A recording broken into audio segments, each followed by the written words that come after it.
Bismillah, ada pepatah cash is the king, Kak. Iya benar, cash is the king. Cash is the king. Karena ketika runtuh, ketika trading hall, enak banget ya kalau ada cash ya Kak ya. Kita serok bawah, itu dapat harga diskon.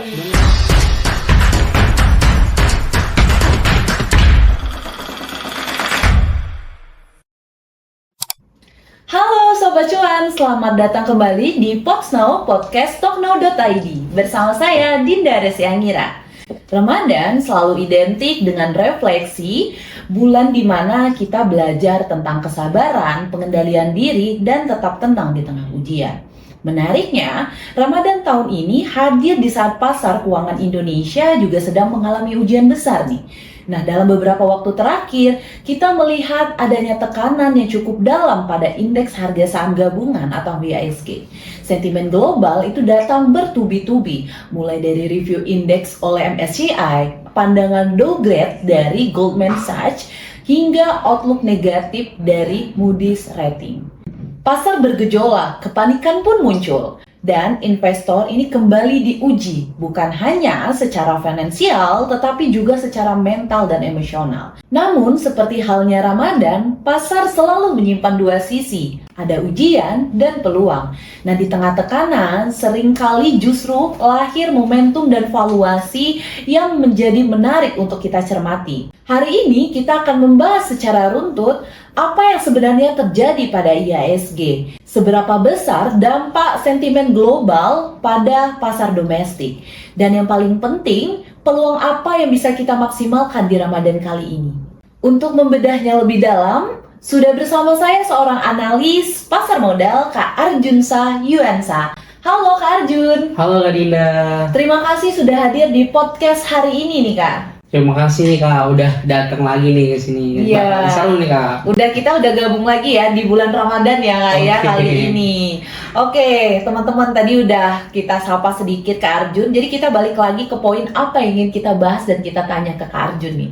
Nah Kak, kalau kita lihat nih penurunan IHSG itu terasa cepat bagi banyak investor kan. Nah, tapi ini tuh pasti bukan karena suatu hal itu secara semalam kan Kak. Pasti ada apa di balik itu. Maka dari itu sih untuk kita bahas bersama, kalau kita tarik lagi ke belakang nih Kak, menurut Kak Arjun, yang titik awal terjadinya mulai dari mana sih Kak? Sentimen global dulu kah? Domestik dulu atau apa nih Kak gitu?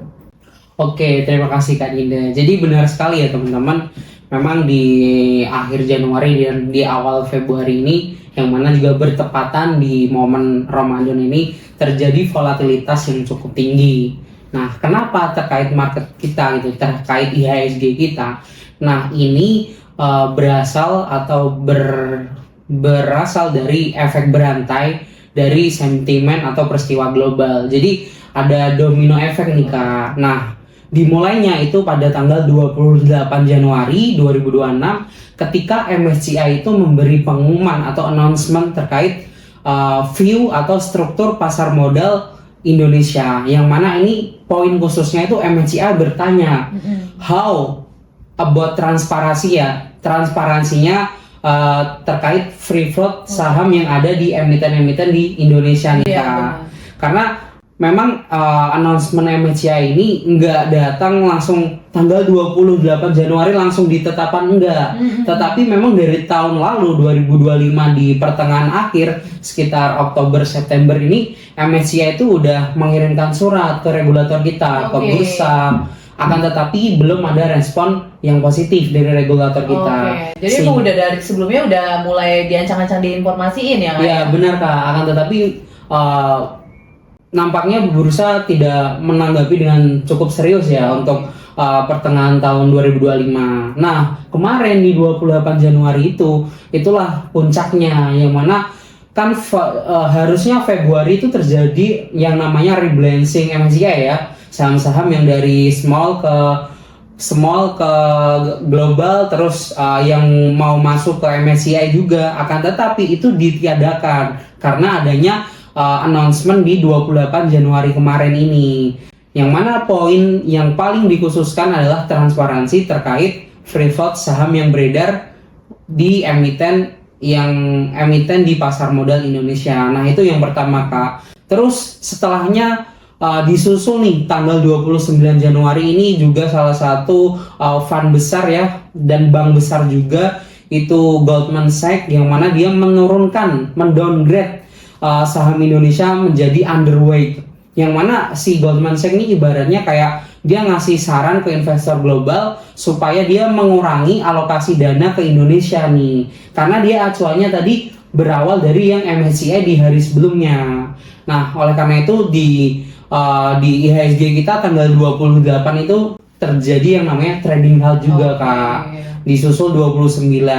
Puncaknya nih, Kak, di tanggal 5 Februari 2026 itu juga ada announcement lagi, itu datangnya dari Moody's, yang mana Moody's ini tuh menurunkan outlook Indonesia dari stable menjadi negatif. Walaupun memang rating kita tetap investment di grade yang cukup baik ya. Nah, ibarat kata nih Indonesia nih IHSG kita nih ketimpa tangga gitu. Oke. Jadi udah mah MSCI, terus Goldman Sachs, terus Moody's juga nurunin ya, jadi downgrade ya. Nah, efek dari beberapa sentimen dan kejadian ini, yakni IHSG kita terjadinya volatilitas, bahkan sempat trading halt 2 kali, Kak, nih kemarin. Maka oleh karena itu memang kita melihat juga setelah terjadinya trading halt dan beberapa para pemangku kebijakan ya dari Dirut BEI terus dari OJK itu mengundurkan diri, dan uniknya nih, Kak, ada langsung penggantinya, yang mana penggantinya ini bursa kita, regulator kita yang menggantikan itu cukup responsif nih untuk menanggulangi kejadian yang ada ini, sehingga kita lihat kemarin walaupun di setelah 2 hari 3 hari setelah kejadian ini, Kak, ini memang IHSG atau pasar modal kita masih menunggu apa hasil pertemuan dari MSCI terhadap regulator kita nih, Kak. Nggak cukup sama pengunduran aja ya. Jadi harus menunggu juga respon dari MSCI juga ya, karena itu juga menjadi penyebab paling penting dan awal ya. Benar nih. Jadi inilah yang menyebabkan terjadinya capital outflow. Yang pertama itu dari capital outflow foreign, karena tadi MSCI itu sebagai indeks global ya, sebagai MSCI Morgan Stanley Capital International, yang mana itu menjadi acuan dana-dana asing untuk berinvestasi di suatu negara gitu. Bahkan juga si MSCI ini ya, itu dia memberikan punishment, yakni jika Indonesia tidak berhasil menjawab apa yang dia inginkan, Indonesia ini berpotensi turun dari IM menjadi FM. Jadi IM itu seperti emerging market, Kak. Jadi negara yang negara kasta tengah lah gitu. Nah, jika tidak bisa menuruti MSCI, Indonesia bisa berpotensial turun kasta nih ke FM atau frontier market, seperti negara Filipina, Bangladesh, terus Pakistan gitu. Nah, memang darinya capital outflow disusul juga adanya panic selling nih, Kak, para retail nih. Pastilah, kan orang jadi kayak banyaknya sentimen negatif, orang pasti jadi panic selling kan ya. Nih teman-teman, panic selling gak pasti kemarin? Nih, ini 2 hari trading halt udah pasti banyak yang cut loss nih ya, Kak ya. Iya, memang begitu ya, Kak ya. Tapi kita juga di itu sempat memberikan view ya, bahwasanya memang IHSG ini naiknya cukup tinggi nih. Kita setiap live kan selalu ngasih reminder nih ke teman-teman ya, hati-hati gitu. Iya, tapi kan kita nggak tahu ya sentimen apa yang menjadi boomnya ya, menyebabkan turunnya. Nah, perlu dipahami nih, Kak, terkait ini memang adanya kesalahan sistem, kesalahan cacat sistem lah, karena sistem dari pasar modal kita kurang baik, kurang transparan, sehingga asing memberikan view yang negatif gitu. Nah, perlu digarisbawahi itu karena hal tersebut, bukan karena ekonomi Indonesia yang sedang collapse, yang sedang jelek. Jadi ekonomi Indonesia itu nggak runtuh, teman-teman. Walaupun IHSG kemarin trading halt 2 kali, itu bukan karena ekonomi kita, tapi lebih ke terkait sistem yang kurang baik saja nih, Kak. Berarti ini lebih ke krisis kepercayaan ya, Kak, bukan ya ekonomi kita yang tiba-tiba runtuh ya. Benar, betul nih, Kak. Karena memang karena adanya kesalahan sistem, bukan semata-mata ekonomi Indonesia runtuh. Memang kalau kita lihat ekonomi Indonesia itu ya normal, bahkan tercatat salah satu negara dengan pertumbuhan ekonomi terbaik di Asia Tenggara dan di dunia nih Kak untuk Indonesia. Nah, memang persepsi yang kita lihat dari beberapa sentimen global ya seperti MSCI, Goldman Sachs, terus Moody's, ini dalam sejarah itu juga sering terjadi yang mana akan memicu adanya volatilitas tinggi atau IHSG ini bergerak sangat naik turunnya tuh sangat volatil nih Kak. Nah, yang perlu digarisbawahi biasanya itu terjadi dalam jangka pendek. Yang mana nanti itu pasar tuh pasti cepat terhadap kabar, terhadap apalagi kalau datanya beruntun ya kemarin langsung 3 hari ya dibantai di 3 hari dengan adanya news tersebut gitu. Tapi justru di situ letak ujiannya ya, karena memang ketika sentimen sedang panas, terus investor yang bisa tetap tenang biasanya mempunyai posisi yang lebih baik dibanding yang aktif. Nah, disinilah ada pepatah cash is the king Kak. Iya benar, cash is the king. Cash is the king. Karena ketika runtuh, ketika trading halt, enak banget ya kalau ada cash ya kayak kita serok bawah itu dapat harga diskon nih. Bener nih Kak, saham-saham lagi runtuh kita ada cash banyak, tembak saja ke situ, kita dapat harga yang cukup murah gitu.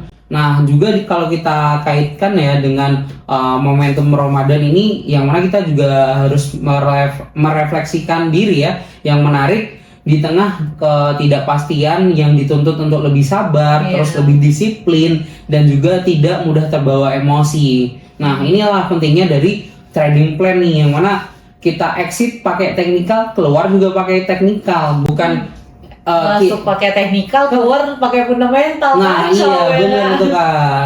Jadi memang menariknya tidak semua sektor tertekan ya dalam periode seperti ini. Ada sektor-sektor tertentu yang justru cenderung mendapatkan dorongan, mendapatkan buying power ya selama di bulan Ramadan ini. Memang yang bisa digarisbawahi itu kemarin yang mostly yang terdampak itu adalah saham-saham konglo seperti saham-saham konglo yang kita tahu lah dari PP Universe, dari Hapsoro Universe dan lain-lain itu yang terdampak sangat sekali ya Kak ya. Jadi di tengah volatilitas IHSG ini selalu ada cerita, selalu ada peluang yang bisa kita ambil untuk kedepannya kita mendapatkan potensial return yang lebih baik. Iya, pasti jadi ada peluang juga ya kan. Oke, kalau kita bicara soal momentum Ramadan nih ya Kak, seperti tadi yang udah disampaikan Kak Arjun. Nah, sebenarnya apa yang membuat beberapa sektor saham justru bisa mendapat peluang di bulan ini? Apakah ini tuh murni karena faktor musiman nih Kak, seperti kenaikan konsumsi atau ada pola historis tertentu yang memang berulang setiap tahunnya nih Kak? Oke, jadi kalau kita berbicara terkait Ramadan ya, yang mana Ramadan ini sangat identik dengan peningkatan konsumsi atau daya beli masyarakat nih Kak. Singkatnya lebih konsumtif ya. Benar. Jadi mulai dari kebutuhan makanan, kebutuhan minuman, terus kebutuhan pakaian, yang mana kita tahu masyarakat Muslim juga mempersiapkan ya, mereka beribadah, berpuasa, terus berbuka. Dan biasanya juga ketika bulan Ramadan itu mereka ingin kebanyakan ya, bukan semuanya tapi ingin serba baru nih Kak. Baju baru, HP baru gitu. Biar suasana hati baru ya. Dan juga orang-orang yang merantau nih juga biasanya mudik ke kampung halaman. Ya ini juga menjadi daya beli yang melonjak gitu. Ditambah lagi orang-orang yang kerja itu kan biasanya ada dana tambahan di akhir nih Kak. Atau bisa dibilang itu THR. Tunjangan hari raya ditunggu-tunggu kapan ya? Aduh. Jadi memang THR ini yang mendorong ya daya beli itu ada gitu. Karena ada dana fresh ini. Oleh karena itu orang-orang yang pekerja itu akan cenderung mengalokasikan ke berbagai kebutuhan tadi nih Kak.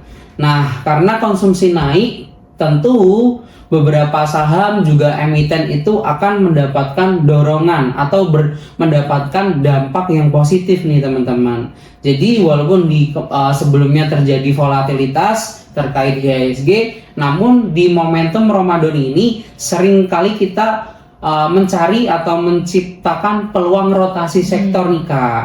Yang mana investor juga sering atau mulai melirik ya saham-saham yang secara historis itu mendapatkan kenaikan di bulan ini, di bulan Ramadan itu. Karena memang behavior itu selalu terjadi Kak. Setiap tahunnya tuh selalu ada nih. Apalagi emang kita negara emang Indonesia ini muslimnya mayoritas ya Kak. Benar Jadi nih. ya sangat berpengaruh banget ya Kak ya. Benar nih Kak.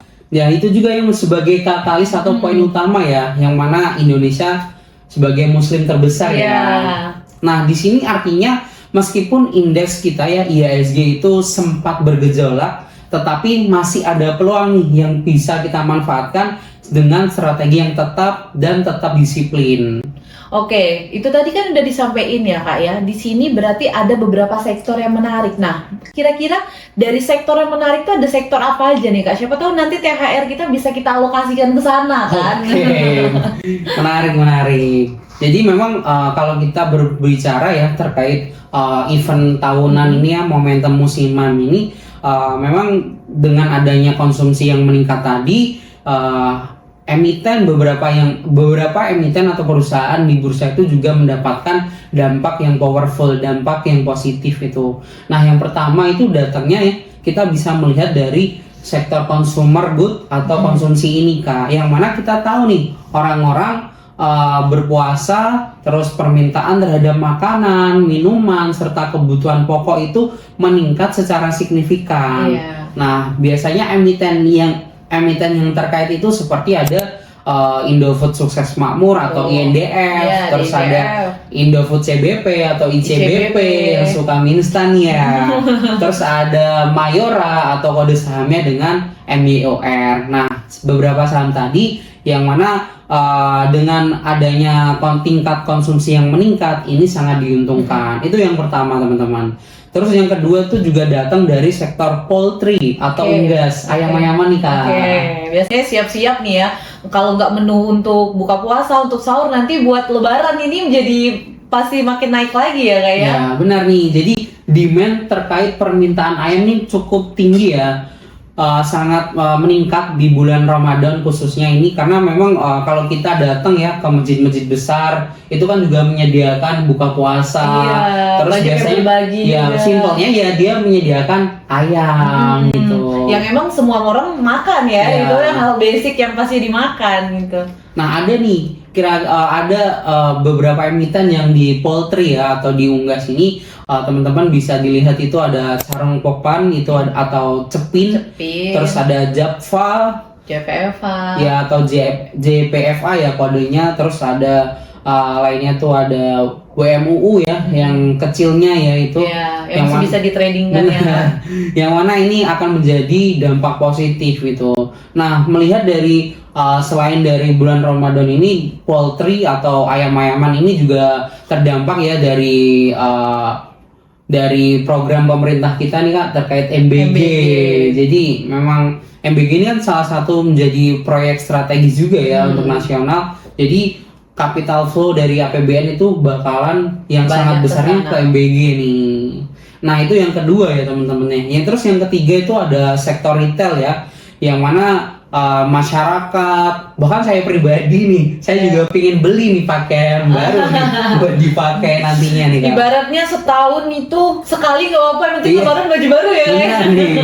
Jadi dari behavior yang terjadi itu membentuk suatu sikap yang konsumtif, yang mana ini akan berdampak ya terhadap emiten sektor retail nih, seperti di sini ada LPPF atau Matahari Department Store, ada RALS atau Ramayana. Juga biasanya juga teman-teman yang suka ganti HP tahunan itu ada MAPI, ada MAPA gitu. Terus juga kalau dari teman-teman yang suka berganti handphone kan biasanya kalau yang suka iPhone nih Kak ya, ada dua researcher ya, itu dari di Gmap itu di under MAPI, terus ada iBook itu juga di era ya, under era gitu. Nah yang mana keinginan atau daya beli kita itu meningkat ketika Ramadan karena memang behavior yang terjadi disusul dengan kita mendapatkan fresh money dalam bentuk nama THR tadi. Nah itu sektor yang ketiga. Nah selanjutnya adalah adanya sektor infrastruktur jalan tol. Nah ini simpelnya kenapa? Karena adanya mudik Kak. mudik lagi di Jawa ini nah iya ya. bener nih, tolnya kan panjang gitu. Panjang. Kita lihat saja siapa raja tol. Nah itu dia. Kalau lewat tol pasti kelihatan logonya. Benar ya. Memang aktivitas mudik ini juga sangat pasti kebanyakan orang melakukan ya. Orang-orang yang dari kota pulang ke kampungnya masing-masing melewati jalan tol. Nah, karena emang pas momennya ya benar Kak, ya. Kak. Sehingga emiten seperti JSMR ya atau Jasa Marga ini mendapatkan peningkatan volume kendaraan. Orang yang sebelumnya mungkin cuma 1 juta, mungkin ketika mudik ini bisa 2 juta bahkan 4 juta ya volume kendaraan lalu lalangnya nih Kak. Terbuktinya Jakartanya bisa sepi sampai main badminton kan ya. Waduh, iya. Gitu ya dijalankan, berarti kan orang-orang yang di Jakarta ramai dengan penuhnya kan, itu kan pada pulang ke tempat dia masing-masing. Salah satunya yang tadi kalau ke Jasa Marga, berarti kan ya di sini pulau antar Jawa ini kan udah pasti melewati tol ya Kak ya. Benar Kak.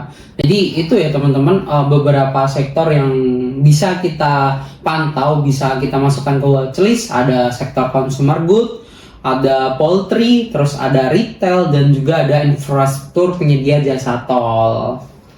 Jalan tol. Penyedia jalan tol ya. Oke, berarti tadi ada 4 ya Kak, itu ya Kak Iya. ya. Oke. Kak, kalau kita lihat tadi ya Kak ada 4. Nah, dari keempat itu, baik itu dari sektor consumer and goods and konsumsi ini, terus ada poultry, ada juga tadi sektor retail, dan terakhir ada sektor infrastruktur dan jalan tol yang udah disampaikan sama Kak Arjun.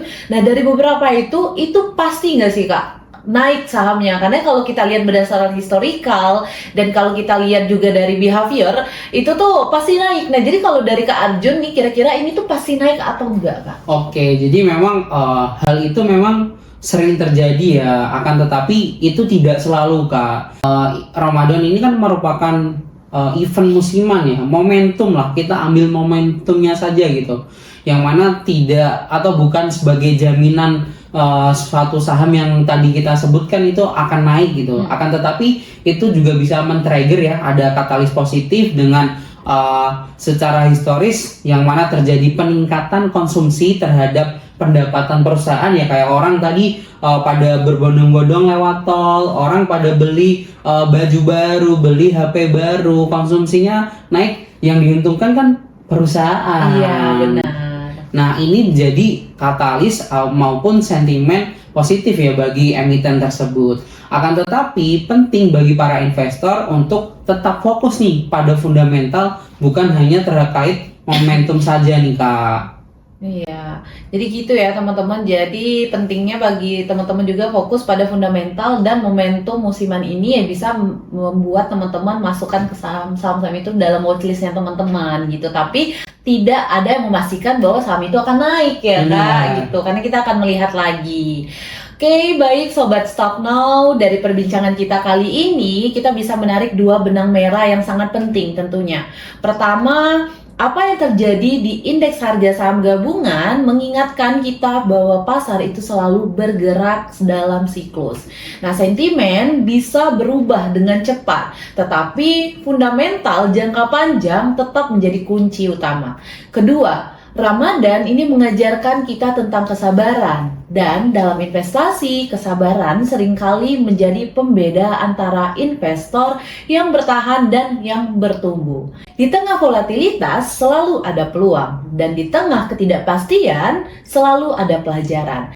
Semoga Ramadan ini bukan hanya menjadi momentum refleksi spiritual, tetapi juga refleksi dalam perjalanan kita sebagai investor agar semakin tenang, disiplin, dan bijak dalam mengambil keputusan. Nah, terima kasih Kak Arjun atas insight-nya yang sangat-sangat berharga dan bermanfaat untuk podcast kali ini. Terima kasih Kak Dinda, semoga bermanfaat ya teman-teman Stock Now. Iya. Oke, ya, semoga bermanfaat ya teman-teman Stock Now. Sekian pembahasan kita hari ini. Semoga tentunya Sobat Cuan bisa mendapatkan insight dan sudut pandang baru dari diskusi kali ini. Perlu diingat, seluruh pembahasan dan rekomendasi itu bersifat disclaimer on, jadi jangan lupa untuk analisa ulang berdasarkan trading plan teman-teman semuanya. Terima kasih Sobat Cuan yang sudah setia mendengarkan podcast stocknow.id ini sampai akhir. Jangan lupa untuk klik like, subscribe, dan tinggalkan komentar kalau Sobat Cuan punya request topik untuk episode selanjutnya. Sampai jumpa di episode berikutnya, tetap bijaksana berinvestasi dan tetap tenang untuk menghadapi pasar. Saya Dinda Resyangira dan Stokno.id pamit undur diri, salam cuan dan bye-bye. Selamat menjalankan ibadah puasa.